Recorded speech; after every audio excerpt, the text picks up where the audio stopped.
American Big Game Hunting, Section 2, A Buffalo Story by George S. Anderson. On the last day of September 1871, I joined my regiment, then in camp near Fort Hays, Kansas. At that time, the different troops of the regiment had not been assigned to their winter quarters. My own was on its way north from Texas, where it had been stationed since the close of the war. I was extremely anxious to learn what its destination was, for I had never killed any of the large game of the country, in fact, had never fired a rifle except at a target. Should my troop be ordered to Fort Riley or Fort Harker, east of Fort Hays, or to Fort Dodge, south of Hays, I feared that my chance of meeting with large game would be doubtful. To my great delight, however, I found my assignment was to Fort Lyon, situated on the northern bank of the Arkansas River in eastern Colorado. On October 12th, about 10 a.m., we broke camp and took up our line of march for the west, following the old Smoky Hill stage route.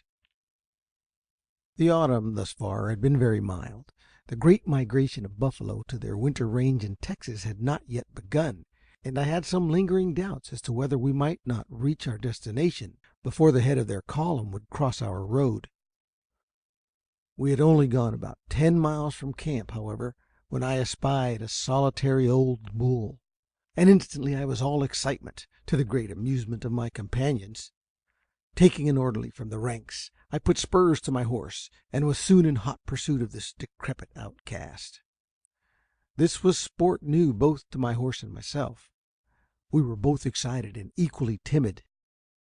At a range of 50 yards or more, I emptied my revolver at the poor tottering old body, and a chance shot hit him and brought him to bay. It was now his turn to take up the chase.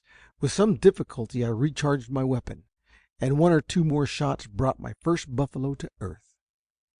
He was old and lean and mangy, and yet I was loath to allow 1 pound of his flesh to be wasted, and wanted to carry it all back to camp. The orderly said with a cynical smile, "Lieutenant, he ain't no good to eat, but you might want to take his tongue." His smile was changed to smothered laughter when he saw me attempting to carve up the corners of the animal's mouth in order to take the tongue out between the teeth. He dismounted, and with a single cut beneath the under jaw showed me how to take out the tongue properly. As evening came on, small groups of buffalo were seen dotting the plain. At sunrise we saw hundreds where the night before there had only been dozens. From this point on to Fort Wallace, we were never out of sight of these nomads of the great American desert. From the higher points of our route, where the horizon was distant from 10 to 20 miles, hundreds of thousands were visible at the same instant. They were not bunched together as cattle are in droves, but were spread out with great regularity over the entire face of the land. On the 3rd day of our march, a severe snowstorm set in, accompanied by a fierce north wind, a genuine norther. This night we were compelled to leave the road and go to the Smoky Hill River for water. We made our camp at the mouth of a small ravine that led down to the stream through the bluffs, which there form its banks. Millions of buffalo were driven before the storm, and being prevented by the high banks of the river from crossing either above or below this point, were huddled together in a dense mass which threatened to overwhelm our little command. By placing our camp a little to one side of this living tide, and under the friendly shelter of the bluff, we passed the night in security, while the countless horde kept up its ceaseless tramp. For 6 days we continued our way through this enormous herd, during the last 3 of which it was in constant motion across our path.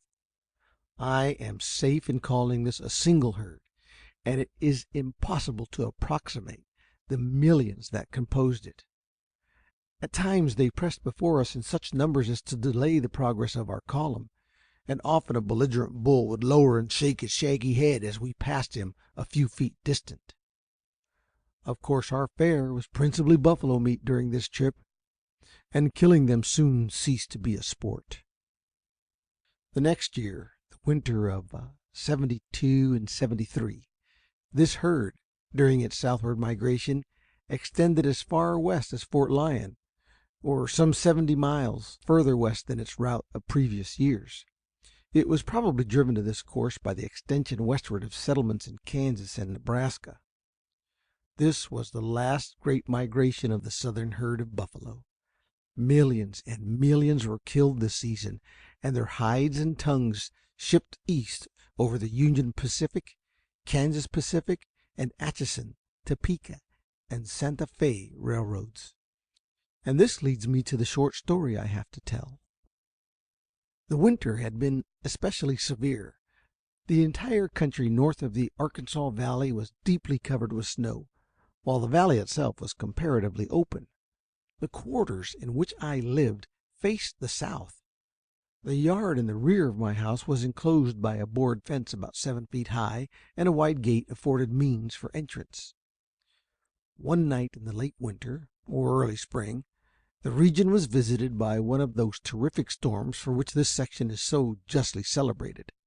The wind blew with a violence such as I had never before experienced. The air was filled with drifting snow, and the temperature was in the neighborhood of zero. About the break of dawn I was awakened by my servant, who said to me, "Lieutenant, the wind blew your back gate open last night, and a buffalo has come in and taken refuge under the shelter of the fence." It was only necessary for me to raise myself in bed and look out of the window, which was at its foot, to verify this fact. I directed that my gun and a few cartridges should be brought me, and while my servant held up the window, I, still lying in bed, gave this solitary old bull a broadside at 50 yards range.